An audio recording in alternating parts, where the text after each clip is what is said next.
हैं रेखा गुप्ता भावुक हो गई हैं, कह रही हैं कि मेरा मजाक उड़ाया जा रहा है।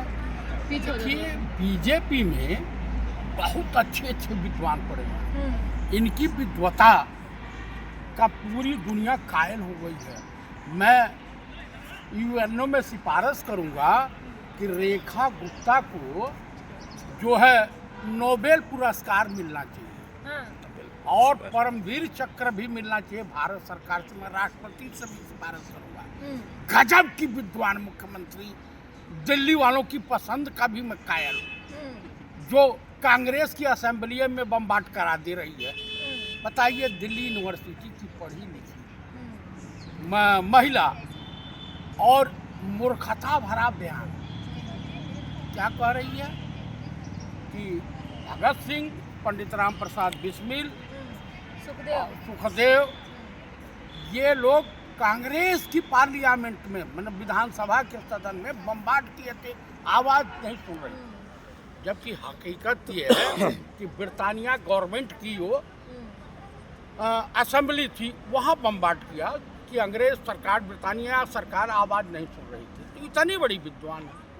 अभी सुन रहा हूँ कि बयान मार्केट में तर रहा है कि 1500 किलोमीटर इधर, 1500 किलोमीटर इधर दिल्ली है, यानी पाकिस्तान भी पहुंच जाइए और इधर आसाम भी पहुंच जाइए। अरे माफी तो मांग लिया ना उन्होंने। गांजे का डबल डोज ले लिया था या अफीम या ब्राउन शुगर ले लिया था। आप महिला मुख्यमंत्री के बारे में गलत टिप्पणी कर रहे हैं। अच्छा, ममता जी महिला मुख्यमंत्री नहीं है? बीजेपी वाले क्या से क्या बोल रहे हैं? सोनिया जी महिला नहीं है, अंकिता भंडारी महिला नहीं थी, उन्नाव वाली महिला नहीं है। आप मुझे बताइए, जिनके घर शीशे के होते हैं वो दूसरे के घर पत्थर नहीं मारते हैं। ये करें तो लीला। तो क्या करें, रेखा गुप्ता इस्तीफा दे दें? रेखा गुप्ता को किसी गंदे नाले में मुंह पे काली पोत के डूब के मर जाना चाहिए। आप मुझे बताइए, वो मुख्यमंत्री के काबिल है? वो जो डांस वाला वीडियो उनका वायरल, वही करना चाहिए। अलका जी के साथ जो है वो सेक्रेटरी रही हैं दिल्ली यूनिवर्सिटी में, तो मैं समझा कि पढ़ी लिखी हैं, कुछ विद्वान होंगी, लेकिन वहाँ तो मूर्खों की जमात है। भाजपा में देश के प्रधानमंत्री जाते हैं कबीरदास के समाधि स्थल पर, तो वहाँ कहते हैं कि गुरु गोरखनाथ, कबीरदास और गुरु नानक देव जी एक ही साथ यहाँ धर्म पर चर्चा करते थे। बताइए कैसे जो है महिला मुख्यमंत्री वो भी भावुक हो गई कि बताइए इस तरह से मजाक उड़ाया जाएगा। क्या कह रही है जनता? चाची 420 आम आदमी पार्टी विपक्ष इस तरह से मजाक बना रहा है, महिलाओं का सम्मान नहीं करता विपक्ष। उनकी पार्टी वालों ने महिलाओं का सम्मान किया है। कांग्रेस की विधवा किसने कहा था? आप बताइए, 50 करोड़ की गर्लफ्रेंड किसने कहा था? आप बताइए कि सुपनखा किसने कहा था? तो रेखा गुप्ता का मीम बनाइएगा आप लोग। एकदम बनेगा। जो बोओगे वही काटोगे। बोया पेड़ बबूर का तो आम कहाँ से हो। महिला का सम्मान नहीं करते आप लोग। नहीं, वो लोग करते हैं ना सम्मान। वो लोग बीजेपी, भारतीय बलात्कारी जनता पार्टी करती है। गलत बोल रहे हैं, भारतीय जनता पार्टी बोलिए। भारतीय बलात्कारी जनता पार्टी, सब तो वही कुकर्मी ढूंढिए वहीं मिलेंगे, व्यभिचारी ढूंढिए वहीं मिलेंगे, देशद्रोही ढूंढिए बीजेपी में मिलेंगे। आप बताइए कि ये जो है चिन्मयानंद स्वामी पंडित नेहरू की सरकार में गृह राज्य मंत्री थे, अटल जी की सरकार में, वो तो तेल मालिश करवाते हैं, तेल मालिश। हाँ। तो रेखा गुप्ता का मजाक इस तरह से बन रहा है, आपको क्या लगता है? वो भावुक हो गई, आप कह रहे हैं काम नहीं कर रही हैं, तो क्या उनको इस्तीफा दे देना चाहिए? भाई, झुग्गी झोपड़ी तोड़वाई दिया। हाँ। उसके बाद उन्होंने जमुना साफा करा दिया।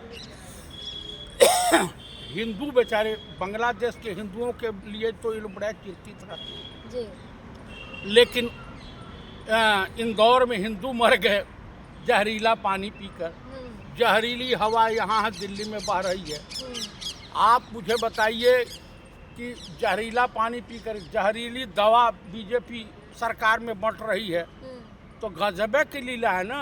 अभी एक दलित बेटी का अपहरण हुआ है मेरठ में जी। दलित बेटी का अपहरण हुआ है और उसकी मां को मार डाला। सर उस पे आएंगे, पहले ये बताइए कि बंगाल चुनाव में क्या होने जा रहा है। जिस तरह से पहले अमित शाह ने कहा कि अब जो है चुनावी आगाज हो चुका है, अब की आर पार होगा, दीदी को देख लेंगे। उसके बाद अब ईडी सीबीआई के छापे पड़ना, उनके ऑफिस तक पहुंच जाना, कैसे देख रहे हैं? तो दीदी के पास जो पेन ड्राइव है वो पेन ड्राइव अमित शाह का काला चिट्ठा खोल देगा। उनके लोग फाइटर हैं। देखिए ममता दीदी ने बता दिया कि मैं बंगाल की शेरनी हूँ। महिला समाज को बता दिया कि तुम्हें अपनी इज्जत आबरू की इसी तरीके से रक्षा करनी है। उन्होंने दिखा दिया कि एक पंडिताइन किस हद तक जा सकती है। उन्होंने बता दिया कि बंगाल में वही सफल होगा जो काम करेगा। आप बताइए अब बंगाल खतरे में है। अरे ज्ञानेश कुमार गुप्तवा को पुलिस आती और उठा के ले जाती और टार्चिंग के लिए मुझे बुला लेती। ये जन्म कुंडली खोल देता। आप गलत बयान दे रहे हैं। सम्मानित पद पे हैं, बताइए। चुनाव आयोग को आप चैलेंज कर रहे हैं। आप बताइए, खून से सनी हुई शमशीर जीत जाती है।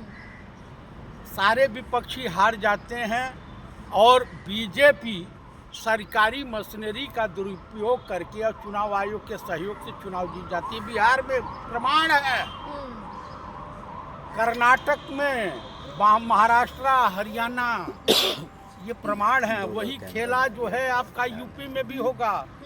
बंगाल में चूंकि लोग फंस चुके हैं, बंगाली फाइटर होते हैं। नेताजी सुभाष चंद्र बोस की धरती है, वो धरती जो है बंकिम चंद्र चटर्जी की है, वो धरती खुदीराम बोस की है।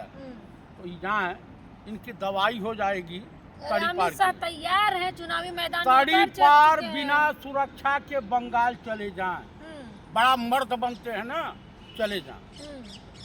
चले जाएं तो उनके बंगाली इनकी औकात में इनको बता देंगे। चोर उचक्के तड़ी पार किसको किया जाता है? न्यायपालिका ने किया ना। और ममता दीदी ने जो कहा है और सनातन पांडे जी ने जो कहा है कि जितने जो है आतंकवादी हमले हुए बीजेपी ने करवाया। मैं नहीं बोल रहा, ममता दीदी। और चाहे पुलवामा हो, पहलगांव हो, उरी हो, पठानकोट हो या दिल्ली का धमाका हो, सब बीजेपी करवाई है। ये ममता दीदी का बयान है। अभी उनके वहाँ जो कोयले का शुभेंदु अधिकारी वसूली करके कहाँ पहुँचाता है? अमित शाह को के पास पहुँचाता है। ममता दीदी का बयान है, मेरा नहीं है। तो आप बताइए, चोरी ये कर और बिहार की बंगाल की जनता जान रही है कि ममता दीदी राजनीति कर रही है। अब की बार जनता बीजेपी के साथ है। हाँ, तो वही दिल्ली वाली दशा होगी। बिहार में झुग्गी झोपड़ी और मकान गरीबों का टूटा था ना, वही वहाँ होगा। जिस प्रदेश में जाएंगे उस प्रदेश की बहू बेटियों की इज्जत तार तार हो जाएगी। आप देख लीजिए, उत्तर प्रदेश देख ही लीजिए। मेरठ आपको है ना, मेरठ आपको दिखाई दे रहा नहीं कि एक दलित बच्ची का ठाकुरों ने अपहरण कर लिया। कहाँ गई योगी की पुलिस? पूरा धरना प्रदर्शन पर बैठे हैं। तो ये बताइए कि बंगाल में ममता दीदी घुसने देंगी? बीजेपी को शरण मिलेगी कि नहीं मिलेगी? नहीं मिलेगी। हाँ, जब बंगाल तभी लोग घुस पाए थे जब ममता दीदी गठबंधन में थी अटल बिहारी वाजपेयी की सरकार, तब ये लोग जा पाए थे। अब तो नहीं जा पाएंगे। हाँ। जो चाणक्य कहा जाता है अमित शाह को, उनकी चाणक्य नीति अब काम आने वाली है बंगाल चुनाव में। एकदम चाणक्य नीति फेल हो गई। हर गंजाए आदमी चाणक्य हो जाए तो इस देश में तमाम गंजे घूम रहे हैं। गंजा किसको कह रहे हैं? चाणक्य को। हाँ, कौटिल्य बनना, ईगो बात जो है कौटिल्य पैदा होते हैं। पंडित नेहरू बनना, बाबा साहब भीमराव अम्बेडकर बनना, ईश्वर की विशेष कृपा से गांधी जी जैसे, गौतम बुद्धा जैसे, ये ऐसे महापुरुष पैदा होते हैं। आपने पिछले चुनाव में देखा था कि रविंद्रनाथ टैगोर जैसी दाढ़ी प्रधानमंत्री ने बढ़ाई थी, उन्हीं के जैसा गेटअप लिया था, लुक लिया था। अच्छा, ये बताइए, अब पतिताएं भी पतिव्रता धर्म पे उपदेश देने लगे तो हो गया काम ना समाज का। डोनाल्ड ट्रम्प हवा भिगो भिगो के जूते मार रहा है, एक भी जवाब नहीं दे रहे हैं। 500% टैरिफ लगा दिया, तो कर क्या रहे हैं ये? प्रधानमंत्री कुछ नहीं कर रहे हैं। कुछ नहीं। और आने वाले समय में ये दोनों भागेंगे देश छोड़ के। कौन भागेगा? अरे अमित शाह और प्रधानमंत्री अजय गौतम बटानी बाहर निकला ना इंडिया से, जो निकला तो डोनाल्ड ट्रम्प उठा लेगा। हाँ, तो ये बताए, आखिरी सवाल है कि बंगाल में जिस तरह से जनता में अब की बार बहुत तूफान है, जनता आर पार की बात कर रही है, वहीं अमित शाह ने भी चेता दिया है, तो क्या कुछ होगा? बंगाल की जनता इंडिया गठबंधन के साथ। हाँ, कैसे पता है आपको? जनता भाजपा के साथ है। भाजपा के साथ वही हैं, वही लोग हैं जो अंधभक्त टाइप में हैं, जिनको सनातन धर्म खतरे में दिखाई दे रहा है, हिंदू खतरे में दिखाई दे रहा है। तो है नहीं खतरे में? अरे बाप रे बाप, ना हिंदू खतरे में ना मुसलमान खतरे में है। इस देश में लोग लाखों लाख लोग जो है कोरोना में मर गए, उसके बाद कुंभ के मेले में मर गए। हिंदू खतरे में था, सब हिंदू को मरे थे। आप इंदौर में मर गए, जहरीला पानी पी के मर गए। आप बताइए, जहरीली हवा हो गई है, जहरीला कब सिरप बांटा जा रहा है। बंगाल में हिंदू मुस्लिम वाला एजेंडा चलेगा कि ममता दीदी नहीं चलने देंगी? वहाँ नहीं चल पाएगा। वहाँ दुर्गा पूजा और ईद बकरीद हिंदू मुसलमान एक साथ बैठ करके मनाते हैं।